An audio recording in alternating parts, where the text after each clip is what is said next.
manajemen aparatur sipil negara terkait dengan pengelolaan ASN untuk menghasilkan pegawai ASN yang profesional. Ada 3 poin penting yang terkait dalam manajemen ASN. Poin pertama yaitu kedudukan, peran, hak dan kewajiban, kode etika ASN yang diatur lebih lanjut pada Undang-Undang Nomor 5 Tahun 2014, yang juga memuat asas, prinsip, nilai dasar, jenis status dan kedudukan, fungsi, tugas, dan peran, jabatan ASN, dan kelembagaan. Poin kedua terkait konsep sistem merit dalam pengelolaan ASN yang meliputi manfaat baik bagi organisasi maupun baik bagi ASN, konsep kompetensi, kualifikasi dan kinerja, serta pelaksanaan sistem merit.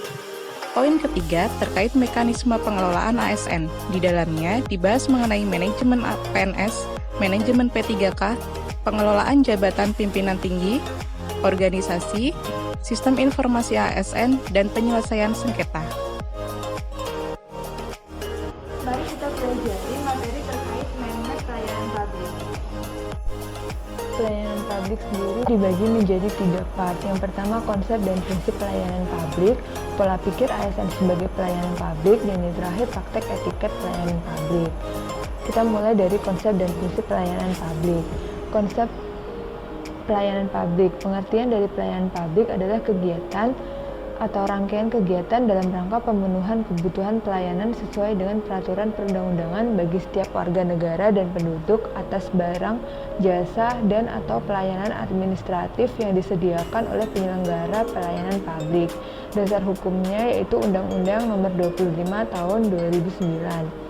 Jenis barang dan jasanya dibagi menjadi 4, private, public, semi-private, semi-public.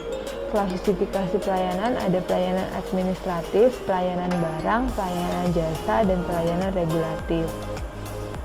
3 unsur penting dalam konsep pelayanan publik. Yang pertama, organisasi penyelenggara pelayanan publik, penerima layanan, pelanggan, organisasi yang berkepentingan, dan kepuasan yang diterima oleh penerima layanan.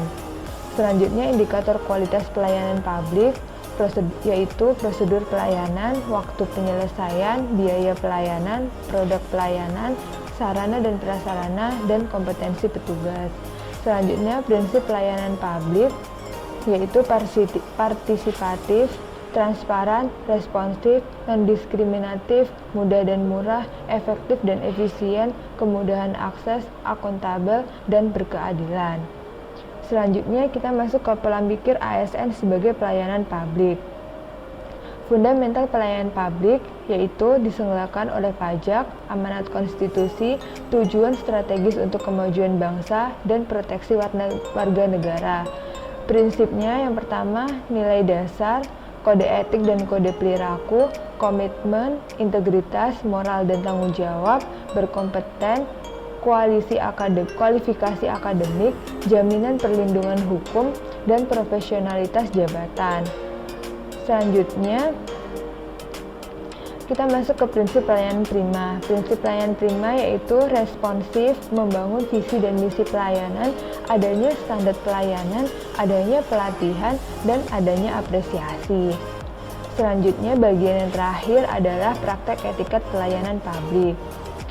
Kita bahas dulu pengertian etiket dan etika. Etika itu adalah adat, kebiasaan, cara hidup seseorang dengan melakukan perbuatan baik dan menghindari hal-hal tindakan yang buruk.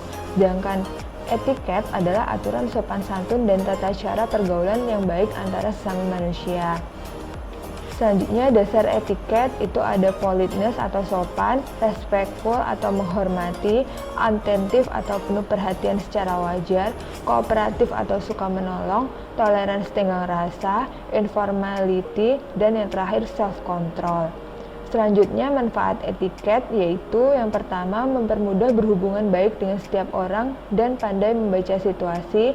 Yang kedua, mampu mencari bahan pembicaraan tanpa melukai perasaan pihak lain dengan diimbangi sense of humor yang tinggi. Yang ketiga, lebih dahulu kita menghargai orang lain dan jangan menuntut untuk dihargai terlebih dahulu. Dan yang terakhir adalah untuk memupuk kepercayaan dan keyakinan pada diri sendiri dalam setiap situasi. Dan yang terakhir adalah praktek etiket dalam pelayanan publik. Etiket dalam pelayanan publik ini dapat kita lakukan misalnya dapat dalam penyampaian salam dan tegur sapa, kemudian pada saat bersalaman, kemudian pada saat bertamu dan menerima tamu, pada saat bertelepon, dan pada saat menangani keluhan pelanggan. Berikut ini adalah penjelasan kaitan dengan mind map WOG atau Whole of Government.